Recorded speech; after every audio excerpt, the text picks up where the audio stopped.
A manera de introducción, quisiera decir que el tema que nos ocupa y su impacto es obvio en nuestras vidas.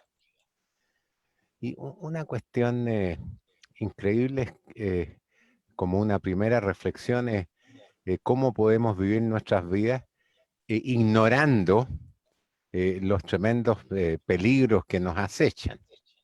Eh, la historia nos muestra que estas epidemias o pandemias no son una cosa extraordinaria. Eh, ha habido numerosos acontecimientos de pandemias que han devastado a las civilizaciones con millones de muertos. En solo los últimos 20 años del siglo XXI, vimos los brotes de SARS del 2002 al 2004, dengue del 2005 al 2006. Me refiero a los 20 años de este siglo, los ébola 2007 al presente, influenza 2009, MERS 2012, Zika 2016, coronavirus 2019. A principios del siglo pasado, millones de norteamericanos también murieron, por ejemplo, en el caso de Estados Unidos, en una pandemia. Ahora, si buscamos explicar esto, ya desde un punto de vista social, es inevitable plantear que hay, además de la falta de un conocimiento histórico, hay un sentido muy cortoplacista de la política. Y cuando Patricio habla respecto del impacto que tiene este COVID-19, una cosa a la que debemos reflexionar es el tema de desarrollo de sistemas políticos que puedan prevenir y de no ser posible la prevención, lidiar adecuadamente con el impacto digamos así, devastador que tienen este tipo de tragedias. Otra cosa que surge en el análisis de lo que nos está pasando es que no se pueden barrer debajo de la alfombra temas estructurales que afectan a las sociedades. Este virus nos impacta a todos y eso hace pensar que es esencial para la disminución de la vulnerabilidad de todos el desarrollo de políticas públicas en el área de la salud, en el área de la educación. Nosotros tenemos el privilegio ahora de poder estar conversando, tenemos la capacidad del acceso a los medios tecnológicos y un nivel de alfabetismo de la salud. Nos puede proteger un poco más, pero no evita que todos estén en peligro de su vida, si es que no hay una cobertura general para todos. Entonces los temas estructurales pasan a ser esenciales y la necesidad de desarrollo de políticas públicas, porque literalmente, y sin hacer una exageración, se nos va la vida a todos. Otra tercera reflexión es el rol del derecho internacional y de las relaciones internacionales, porque este, este, este virus no termina ni empieza no termina en las fronteras. Y hay que construir barreras muy grandes, murallas muy grandes entre nosotros y el mundo de los contagios, y esas murallas no terminan en nuestras fronteras, sino que tienen que abarcar la humanidad entera. Y en esto es esencial, además de constatar el carácter global de la respuesta necesaria, que siempre el derecho ofrece un dominio importante para esa respuesta, porque aunque pueden haber distintas interpretaciones, el derecho vive en instituciones, se refiere a principios o temas que se aplican a todos y es un mecanismo de toma de decisiones en que los factores de poder se disminuyen grandemente. Esto no es el derecho perfecto y hay interpretaciones, pero hay un dominio un lenguaje y una narrativa común que es esencial. Entonces, eso valga como una consideración previa. El hecho de que hemos estado sujetos a estas tragedias en la humanidad, que hemos tenido una capacidad de pérdida de lo que significan ellas por falta de conocimiento histórico, la necesidad de que los sistemas políticos no vivan solo de una elección a otro y con un sentido cortoplacista esencial, sino una modificación de la política con el desarrollo de políticas públicas que resuelvan problemas estructurales, porque esta no va a ser la última pandemia y hay otros temas existenciales que están a la vuelta de la esquina, como el cambio climático.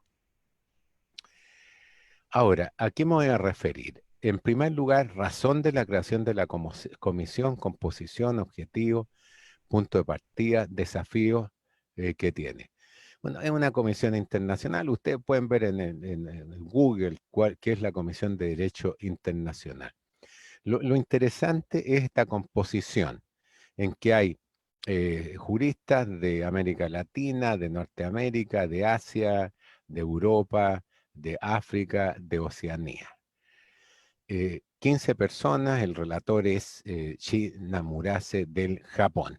Ahora, esto es una cosa muy importante porque hay estudios que muestran en los sistemas ecológicos cómo cuando sistemas ecológicos diversos tienen una frontera, se enriquece aquellos que están cerca de la frontera.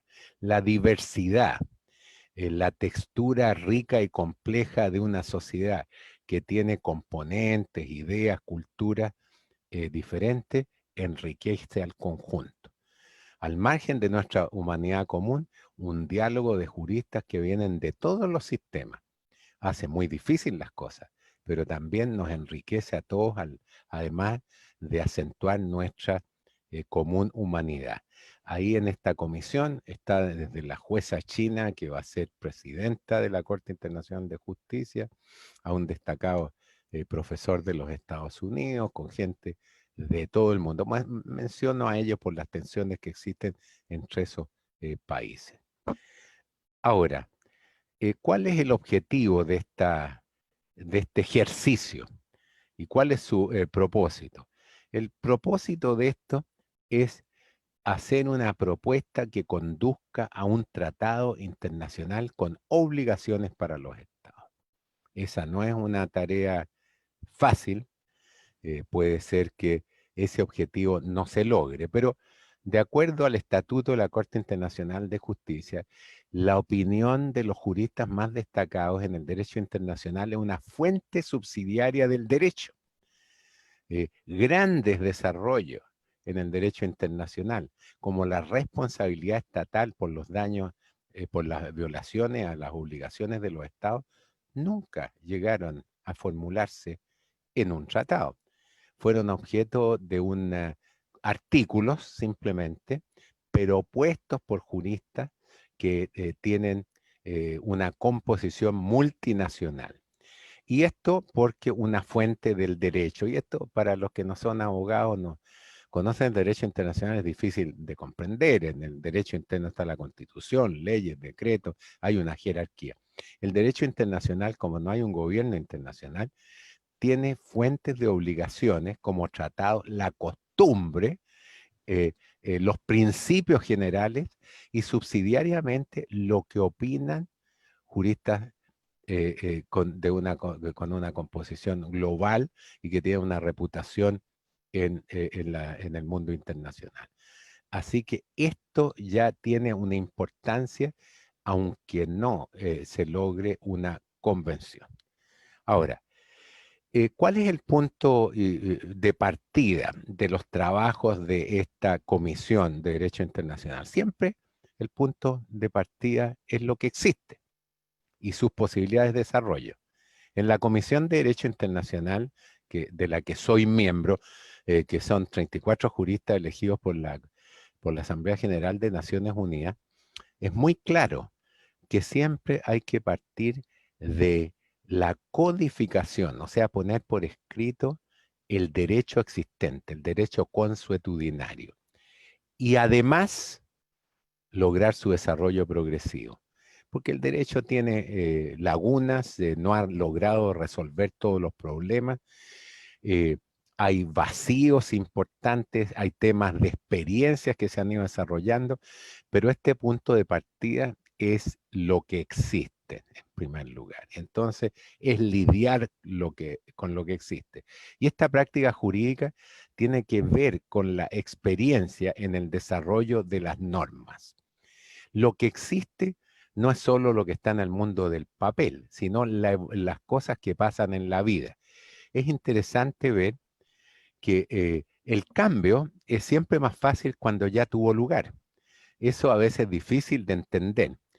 Pero, por ejemplo, si uno ve el cambio que existe ahora en los derechos de género o de orientación sexual, es importante que haya una masa crítica de cambio en las sociedades para influir en los procesos de toma de decisión, y ahí se produce una relación entre la codificación y el desarrollo progresivo. Entonces, lo que existe primero es eso, el derecho internacional existente con la posibilidad de su desarrollo progresivo, viendo lo que pasa en la vida.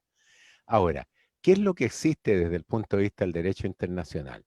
En primer lugar, el derecho a la salud no ha tenido la reputación que ha tenido desde el punto de vista de otras áreas del derecho, en el derecho internacional público, los temas del comercio internacional o los temas de la paz y seguridad o los derechos humanos y derechos humanitarios.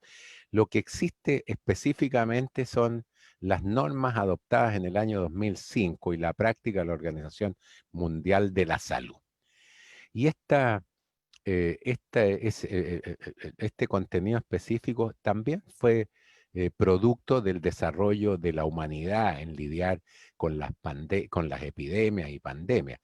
Esto se empezó, y es muy importante saberlo, en la segunda mitad del siglo XIX, en que por el comercio internacional, en puertos de entrada, especialmente a través de naves que venían de China o del Medio Oriente, había riesgos para la salud pública de los países que comerciaban, que no estaban en esas áreas.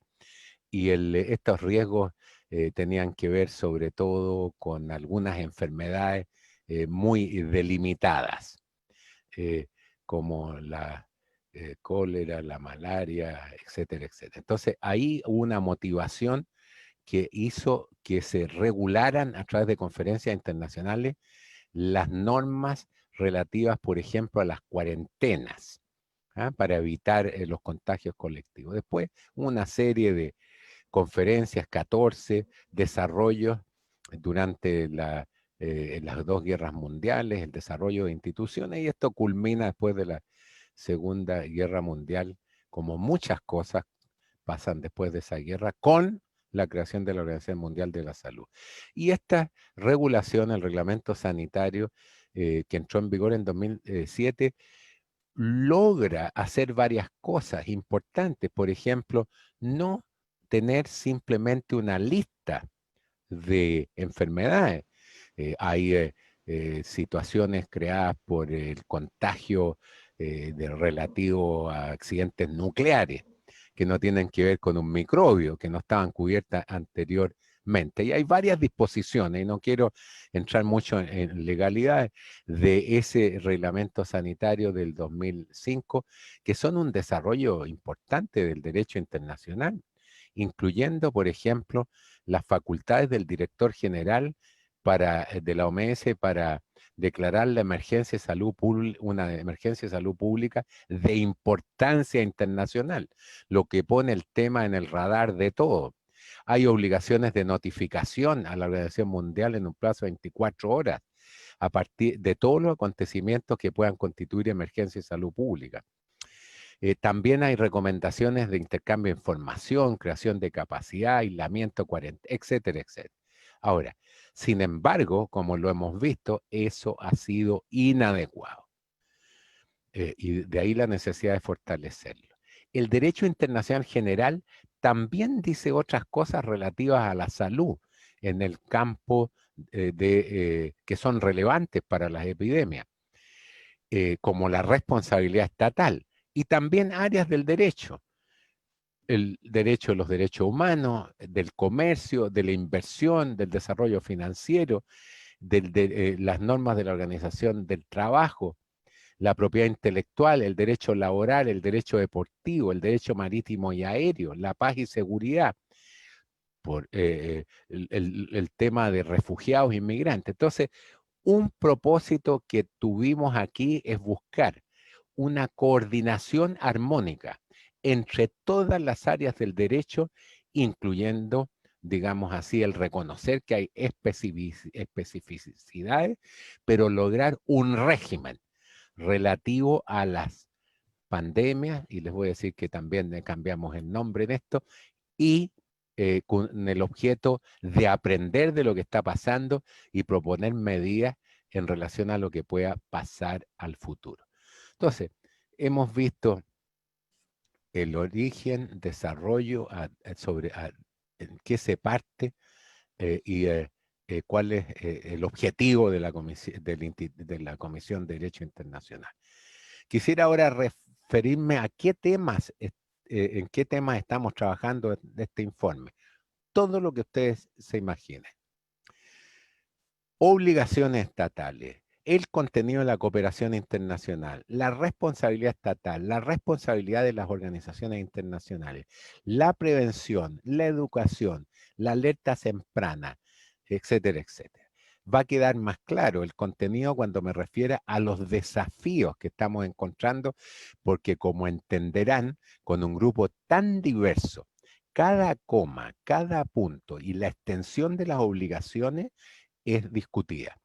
En la base de los temas a cubrir y como un motivo de tensión permanente es la relación entre la soberanía estatal o la capacidad que tiene un Estado de desarrollar políticas de acuerdo a sus intereses, que sin embargo debe ser dentro del marco del derecho internacional.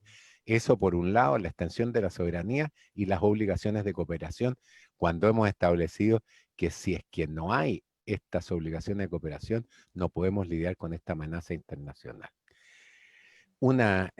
Sobre esto, un tema es la supervisión.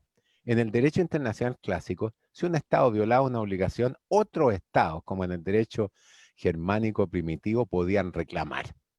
Ustedes comprenden que estados más poderosos tenían posibilidad de reclamar frente a más débiles. Un desarrollo de la civilización es que creamos formas de supervisión a través de individuos independientes que tienen capacidad semijudicial, porque recurren a la técnica jurídica para determinar quién es culpable, quién tiene razón, pero terminan con recomendaciones o judiciales que establecen quién violó o no las normas internacionales. Imagínense en un marco internacional en que hay contradicciones ideológicas, intereses nacionales, lo difícil que es eso. Entonces, eso es un tema, la relación entre soberanía y obligación de cooperación presente.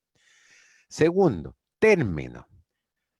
Les decía yo que esta comisión por el momento no va a hablar de pandemia, sino epidemia.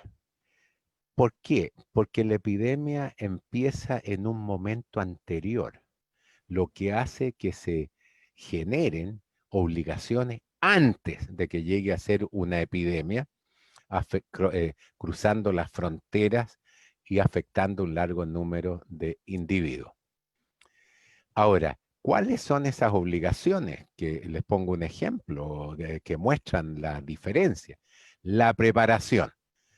En el proyecto que estamos discutiendo, incluimos la necesidad de desarrollar, fortalecer y mantener una capacidad de responder efectiva inmediatamente a epidemias, incluyendo la necesidad de obligación de los estados, desarrollar estrategias, políticas, estructuras institucionales, capacidad de control y de alerta temprana, coordinación de las distintas entidades gubernamentales, etcétera, etcétera. Entonces, si es una epidemia, esta obligación de preparación comienza antes. Obligación de investigación y supervisión. Obligación de creación de conciencia pública y educación. Ahora, hay países más pobres, países más ricos y, aunque les quiero decir, hay países ricos que no han desarrollado políticas públicas que cubran al conjunto de la población o con diferencias estructurales muy grandes y están pagando precios elevadísimos por no haber hecho eso. Habría sido menos costoso económicamente y a veces uno recurre a argumentos utilitarios cuando lo que debiera bastar, es decir, no es justo, pero recurre a argumentos utilitarios, habría costado mucho menos dinero cubrir a todos preventivamente que pagar los efectos de esta pandemia. Entonces, la extensión de la cooperación tiene que ver también con la capacidad del desarrollo y la asistencia a los países con menos capacidad, con menos, digamos así, recursos. ¿Ah? Esto se llama en inglés capacity building, el desarrollo de capacidades.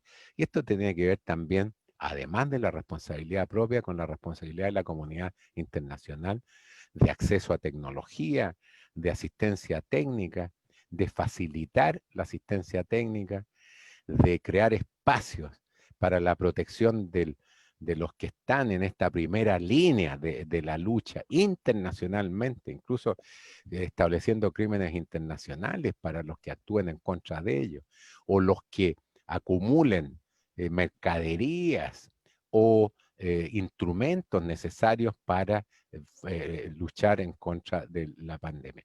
Yo estuve muchos años en el Comité de Control de Interpol, y Interpol es también un instrumento de cooperación policíaca por distintos crímenes. O sea, hay implicancia aquí desde el punto de vista criminal internacional, porque si uno comete graves crímenes en relación a una pandemia, como el acaparamiento y otros que tienen que ver con una intencionalidad de provocar grandes daños, eso constituye un crimen respecto al cual la comunidad internacional también tiene algo que decir. Relacionado con esto está también las obligaciones para todos, como ustedes ven, pero también el reconocimiento de grupos vulnerables, porque hay que modificar esa situación. ¿Cuáles son los grupos vulnerables? Y hay una discusión, porque hay distintas concepciones reflejadas en la composición de esta comisión. Desde luego, los niños, las mujeres, inmigrantes y refugiados, la gente detenida, presa, los temas de orientación sexual, de tercera edad.